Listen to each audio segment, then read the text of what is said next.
Accursed thirst for gold. What have you not compelled mortals to do? Virgil, produced by Eric Koppinen, memory of Rafal Sweeky, geological engineer, miner, and old friend. The gold. Golden rule, and the gold standard, to name only a few metaphors. Also, we have such commonplace sayings as heart of gold, good as gold, and so on. Perhaps the two best-known proverbs involving gold are, all that glistens is not gold, and, gold is where you find it. The Egyptians used the perfect of planar geometric figures, the circle, as the symbol for gold, the most perfect and noblest of the metals. The alchemists associated gold with the sun, Sol, or with the Greek sun god, Apollo, and represented it by the symbol of perfection, the circle with a dot at the center, or by the circle with a crown of rays to represent the king or Apollo of metals. To the early Hindu philosophers, gold was the mineral light. To the early Western philosophers, the metal was the image of solar light and hence of the divine intelligence of the universe. The desire for gold has markedly influenced history. The cry, gold, has lured men across oceans and continents, over the highest mountain ranges, into Arctic tundras and scorching deserts, and through nearly impenetrable jungles. Its gleam prompted the expeditions and conquests of Jason of Thessaly, Cyrus and Darius of Persia, Alexander of Macedon, Caesar of Rome, Columbus of Genoa, Vasco da Gama and Amerigo Vespucci of Portugal, Cortés and Pizarro of Spain, Raleigh of England, and many others throughout history. Gold has carried the torch of civilization to the remotest regions of the world. Unfortunately, the Ori Sacra Fames has also wrought terrible acts of slavery, war, and bitter contention upon mankind. So it is also with most other materials of this earth. To make gold from baser metals was a major preoccupation of the alchemists, as were also their ceaseless efforts to discover the elixir of life and the fountain of youth. The fruits of their labors gave us the rudiments of modern chemistry. Gold has a widespread occurrence in practically every country of the world and has influenced the exploration and settlement of most. In Africa, Europe, and Asia, ancient gold mines are known in Egypt, Spain, France, Great Britain, Yugoslavia, Romania, Greece, Turkey, Saudi Arabia, Iran, India, China, Japan and Russia. Ancient placers have yielded gold from the rivers Tagus, Guadalquivir, Tiber, Po, Rhone, Rhine, Hebrus, Maritza, Nile, Zambezi, Niger, Senegal, Pactolus, in ancient Lydia, Oxus, Amu Darya that flows through the golden land of Samarkand, Indus, Ganges, Lena, Aldan, Amur, Yangtze, and a multitude of others. The artisans of the earliest civilizations of Anatolia, Cattle Hijilk, Mesopotamia, Sumer, and the Indus Valley, Harappa and Mohenjo-Daro, worked in gold obtained from many sites in the Caucasus and Middle Asia, the Middle East, and the Indian Peninsula. The Egyptians mined gold extensively in eastern Egypt and Sudan, Nubia, as far back as 4,000 years ago. It was from them that the Persians, Greeks, and Romans in turn learned the techniques of gold prospecting, mining, and metallurgy. The Greeks and Romans mined gold ores from the extensive metalliferous regions of their empires. Pliny the Elder, AD 23–79, in his Historia Naturalis written in the early years of our era, repeatedly mentions the mining and metallurgy of gold, and during the Renaissance Agricola referred to it, as had many others before him during the Middle Ages. Compared with the gold placers and mines of the Old World, those in parts of the New may be as ancient, although it would appear that the Aborigines of North and South America placed little emphasis on gold beyond its use in ornaments, jewelry, sacrificial knives, and the like. Columbus of Genoa found the natives of Hispaniola, Haiti, in possession of gold nuggets in 1492, a fact that excited the Spaniards to later pursue their conquests of Mexico and South America, where in 1550 they found their El Dorado in the fabulous placer deposits of Colombia.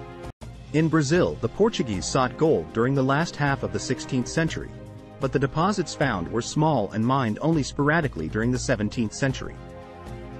In 1693, economic deposits of gold were discovered in Minas Gerais, and for a century thereafter this state was one of the world's major sources of the precious metal.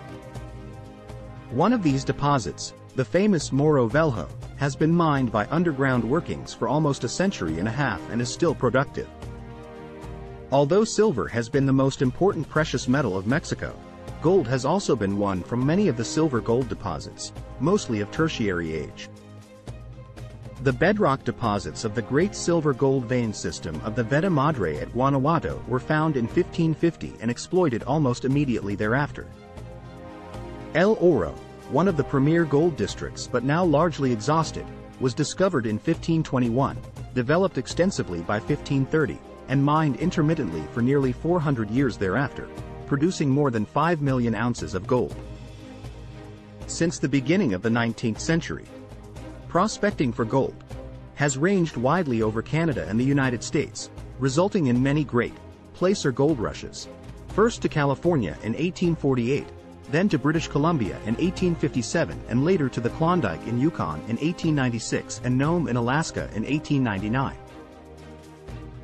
After the exhaustion or near exhaustion of many of the placers, attention turned to bedrock deposits during the last half of the 19th century and the first half of the present century.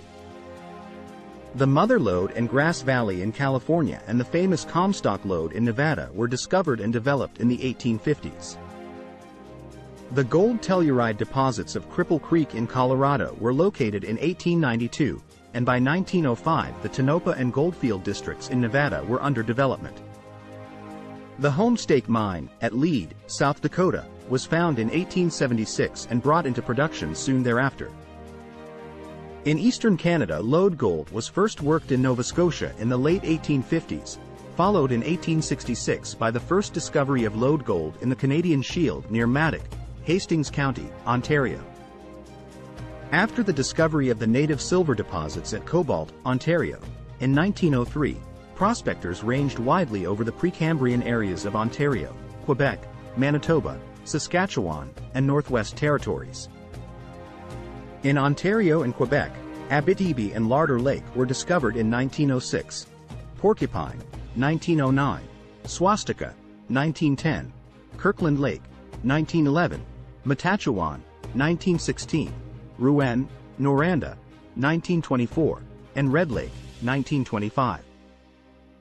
In Manitoba, the Rice Lake District was discovered in 1911, and in Northwest Territories, the deposits in the sediments of the Yellowknife area were discovered in 1933 and those in the Greenstones in 1935. The most recent discoveries in the Canadian Shield are the large auriferous ore bodies in the Hemlo area, northwestern Ontario, originally indicated in 1869 and extensively developed in the early 1980s. In Western Canada, the bedrock gold deposits in British Columbia first attracted attention in 1863 during the first Great Placer gold rushes to the province. Little work was done, however, on most of the discoveries and many were forgotten. The area in the vicinity of the Caribou Gold Quartz and Island Mountain mines in the Barkerville district was prospected in 1860, and some mining was done in 1876. And a few years thereafter at these mine sites. Large-scale mining, however, did not commence until 1933 and 1934 respectively at the two mines.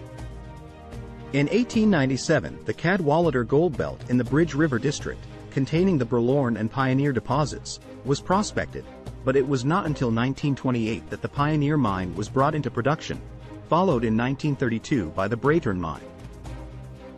Rossland in West Kootenay District was located in 1889 and brought into production in 1890, the Premier mine in Stewart District in 1918, and the Zabayos Gold Belt on the west coast of Vancouver Island was discovered and developed in 1934.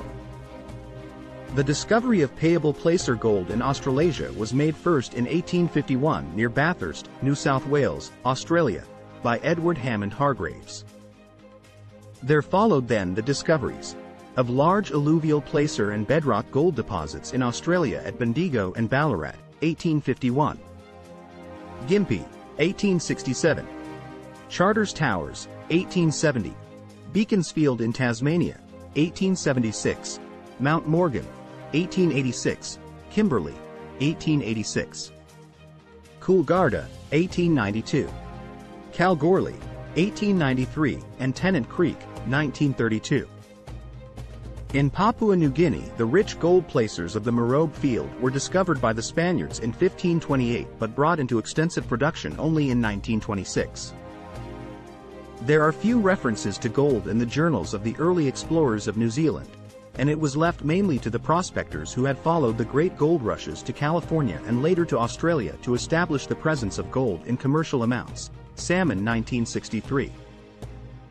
Alluvial gold was first discovered in 1852, at Coromandel, Hauraki Goldfield, North Island in Driving Creek, by Charles Ring. Later at Collingwood in Nelson, South Island, in 1857. At Gabriel's Gully in Otago by Gabriel Reed in 1861, and in a number of sites along the western coastline of the South Island in 1864. Lode gold in the Hauraki Goldfield, the main centers being Waihi, Thames, Karangahaki, and Coromandel, was first exploited in the 1860s. The quartz deposits in Otago, South Island, were first worked in the 1870s, and the productive quartz lodes at Reefton produced their first gold in the early 1870s. Gold and gold tellurides are widely distributed in the Fijian Islands, and the presence of these minerals was evidently known to the early Fijians. Baron A. B. de Este is said to have discovered gold in the Tavua area in 1872, but some 60 years were to pass before any serious prospecting was carried out. In 1932, B. Borthwick and J. Sinclair discovered payable gold on Vunassina Creek, a small tributary of the Nasivi River. Further investigation of this prospect, associated with the tertiary Vedicola volcanic caldera, led to the development of a number of mines, of which the famous Emperor Mine has been in continuous production since about 1935. Elsewhere in the Pacific region, gold had been sought and mined long before the Christian era. The gold-silver mines at Rajang Labang, Indonesia, are said to have been exploited in a desultory manner by the Hindus as early as 900 BC, and more systematically by others since 1700. The deposits at Bau, Sarawak, likewise have a long history but have received detailed attention only since 1820. In the Philippine archipelago, gold was known to the Chinese and Hindus from the beginning of our era. The Spaniards found gold there as early as 1524, but extensive exploitation of the deposits took place only after Spain ceded the Philippines to the United States in 1898. The Chinese have mined gold for millennia, the first indication of this pursuit being in the artifacts of the Shang dynasty, 1765 BC. More recently, considerable gold mining has been carried out in Archean, Proterozoic, and younger terrains in Shandong, Yunnan, Gansu, Sichuan, and other provinces. Likewise, in Korea, gold mining is an old technology going back to at least the beginning of the Christian era in mining districts such as those of Umsan, Narupi, Sakju, and Sen-sen. Similarly, in Japan, the search for gold was in progress long before the Christian era, judging from archaeological evidence. The methods of searching for and mining the metal were probably introduced from Korea. The Sato mine on Sato Island in the Japan Sea, the largest gold and silver producer in Japan, was discovered in 1542 and has been in production intermittently since that time. Pliny, writing at the beginning of our era in his Historia Naturalis, mentions the gold of India, and the land of Ophir mentioned in 1 Kings chapter 10 verse 11 in the Old Testament can, according to some authorities, be equated with India. Large-scale mining in India began with the Mauryan colonization of the Deccan about the end of the 4th century BC.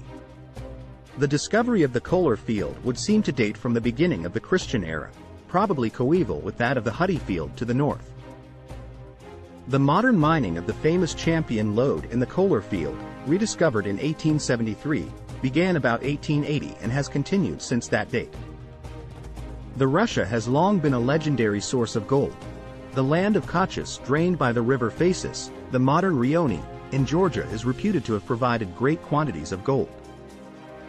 Similarly, the Persians are said to have obtained much gold from the Scythians, a polyglot group of tribes that inhabited the region north of the Black Sea, and from various Iranian and other tribes who inhabited the Ural-Uzbek-Altai region.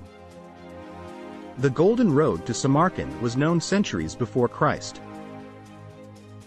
With time, the monopoly of gold mining became the sole preserve of the imperial czars, who pursued extensive placer and lode mining first in the Urals, beginning about 1774, and later in many parts of Siberia, especially in the Altai region where alluvial deposits were exploited as early as 1820. In 1829 the placer deposits of the Lena were first exploited, and in 1840 those of the Yenisei Ridge came into production. The placers in the drainage system of the Amur were apparently first worked around 1867. And those in the far eastern maritime area appear to have been first exploited around 1870 or earlier.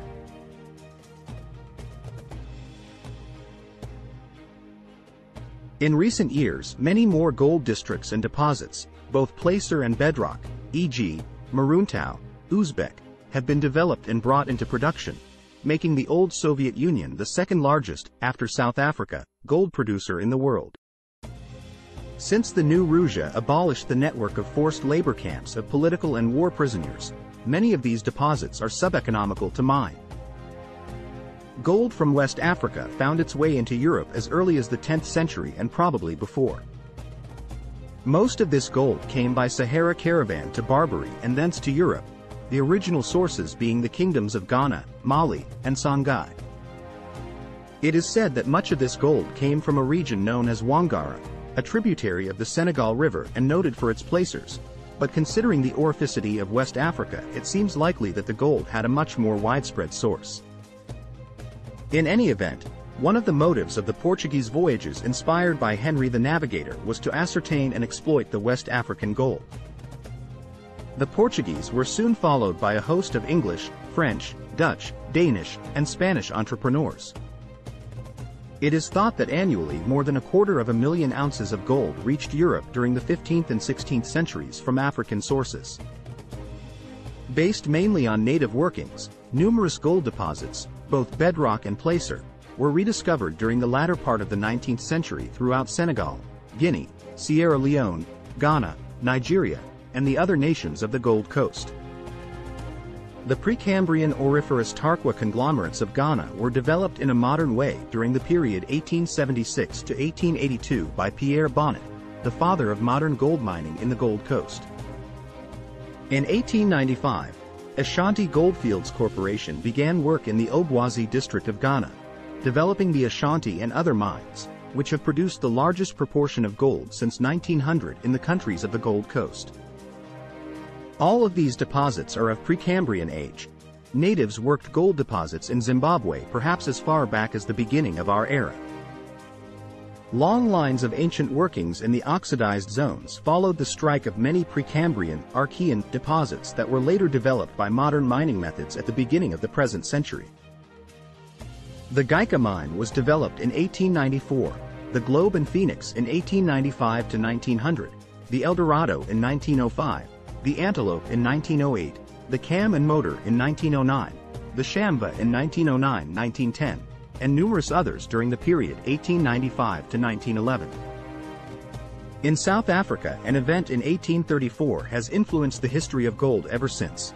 Karel Kruger discovered gold on the Witwatersrand, or Whitewater's Ridge, while on a hunting expedition north of the Vaal River. However, little attention was paid to the find because the goldfields of Barberton and the De Kaap Valley were the chief focus of gold prospecting through 1885. In 1886, George Harrison, an Australian gold digger, and George Walker, an Englishman, discovered payable gold reef on the Witwatersrand. This discovery soon led to the development of the great reefs that constitute the largest gold deposits known and that made South Africa the foremost gold producer in the world. During a century of mining, some 4,000 million metric tons of ore have been treated from the Witwatersrand deposits, resulting in the recovery of 37 million kilograms of gold, 1,200 million ounces. The story of the discovery of the remarkable deposits of the Witwatersrand, of the growth of Johannesburg, and of the men who struggled for control of not only the gold reefs but of what it was South Africa is interesting. When the fabulous deposits became subeconomical, the descendants of these men returned to London, New York or Tel Aviv, abandoning the South Africa to native population. It is estimated that the total amount of gold won from the earth to the end of 1985 is about 3.85 billion troy ounces.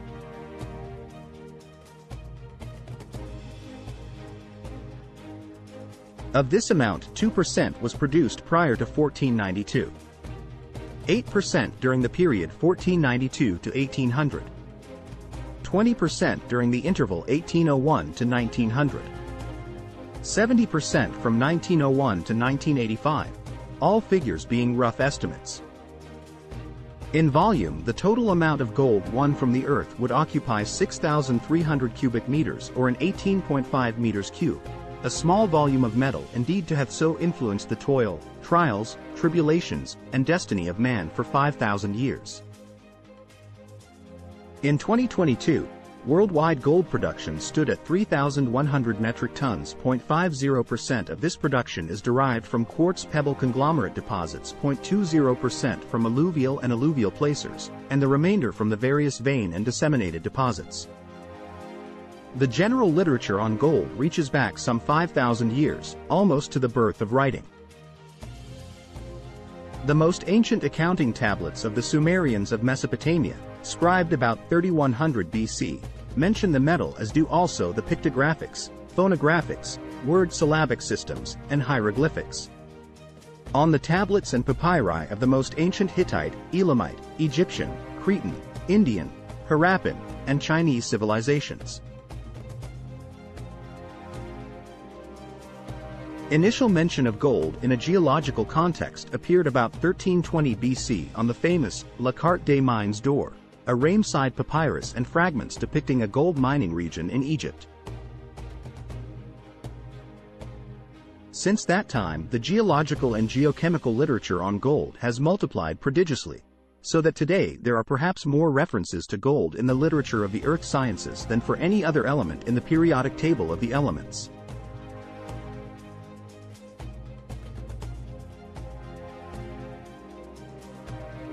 Gold has played a unique and prominent part in the history of the theory of mineral deposits, especially in the theories advanced through the ages to explain the origin of veins and placers.